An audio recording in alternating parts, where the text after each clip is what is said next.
દોસ્તો મારી ગુજ્જુની મોજ ચેનલમાં આપનું સ્વાગત છે। આજના વિડીયોમાં આપણે વાત કરવા જઈ રહ્યા છીએ કે પૂનમ ભાભીએ આજે તેમના પપ્પાની છેલ્લી નિશાની હતી એ ખોઈ નાખી। એમની આ કઈ ઇમ્પોર્ટન્ટ વસ્તુ હતી કે જે તેમની આખરી નિશાની હતી એ જ તેમનાથી ખોવાઈ ગઈ। તો એ તો અચાનક એકદમ ઇમોશનલ થઈ ગયા અને શું તેમને તો બહુ જ દુઃખ થયું, પરંતુ હવે શું કરે, જે વસ્તુ ખોવાઈ ગઈ તે મળશે કે નહીં એ બધું જ જાણવા મળશે તમને મારા આ વિડીયોમાં। મારી ચેનલ ઉપર નવા હોય તો ચેનલને ફટાફટ લાઈક શેર એન્ડ સબસ્ક્રાઇબ કરી દો। Full video in Thakor family blog channel. દોસ્તો આવી ટૂંકી ટચુકડી લાઈવ લેટેસ્ટ એન્ડ ટ્રેન્ડિંગ માહિતી મેળવવા માટે મારી ચેનલને સબસ્ક્રાઇબ કરવાનું તો ભૂલતા જ નહીં। અરે દોસ્તો, આજે હું તમને જણાવી દઈશ કે પૂનમ ભાભીથી કઈ વસ્તુ ખોવાઈ ગઈ છે અને એ તેમના પિતાની આપેલી આખરી નિશાની હતી તે તો વ્યક્ત કરી રહ્યા છે કે એમને તો ઘણું બધું દુઃખ થઈ રહ્યું છે, તેમને તો હૃદય કંપી ઉઠ્યું, પરંતુ હવે શું કરીએ, જે વસ્તુ ખોવાઈ ગયેલી હતી તે વસ્તુ મળી કે નહીં અને આ શિલ્પા ભાભી સાથે તેમના સાસુમાં કઈ વાત પર વાતચીત કરી રહ્યા છે તમને ખબર છે? તો તેમને પણ કાનને પહેરવાની એક બુટ્ટી કે જેનો વાળો મોટો થઈ ગયો હતો તો તેના વિશે ડિસ્કશન કરી રહ્યા છે। આ બાજુ જમવાનું ચાલુ થઈ ગયું છે અને પૂનમ ભાભીની જે વસ્તુ ખોવાઈ ગઈ હતી તે તેઓ ઘરમાં શોધી રહ્યા છે। તો તેમની એ વસ્તુ તેમની સોનાની ચૂની હતી।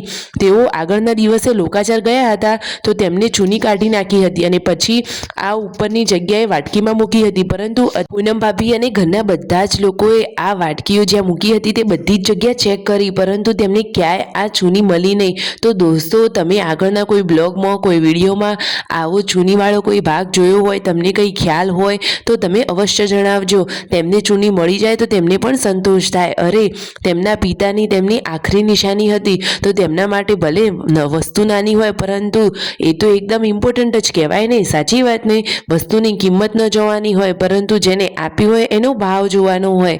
તમને આ વાત સાચી લાગી કે નહીં દોસ્તો? અને આ બંને ભાઈઓ લોંગ ડ્રાઈવ પર ગઈ રહ્યા છે? અરે ના દોસ્તો, તેમને ધરોઈ ઉપર થોડું કામ હતું તો તેઓ કામ કરવા જઈ રહ્યા છે અને જક્ષીભાઈ જુઓ, કાલે જતા રહ્યા હતા તો આજે ફરી પણ આવી ગયા। તો શિલ્પા ભાભી તો આજે ફરીથી પિયર જવાની જીદ કરી રહ્યા છે। અરે દોસ્તો, તેમને તો પિયર બહુ વહાલું લાગી ગયું છે અને ભાઈને જોઈને પૂનમ ભાભીને બધા જ લોકો ખુશ થઈ ગયા। અને દોસ્તો, આજે તો કોઈએ આ ઠાકોર ફેમિલીને અમીર વ્લોગર કહી દીધું હતું, તો શું આ મિતાજ તો અમીર બ્લોગરનો દીકરો થઈ ગયો ને? સાચી વાત ને? જુઓ, એ તો કેવો મસ્ત મજાનો રમી રહ્યો છે। અને આ રહી હરીબાની ચા।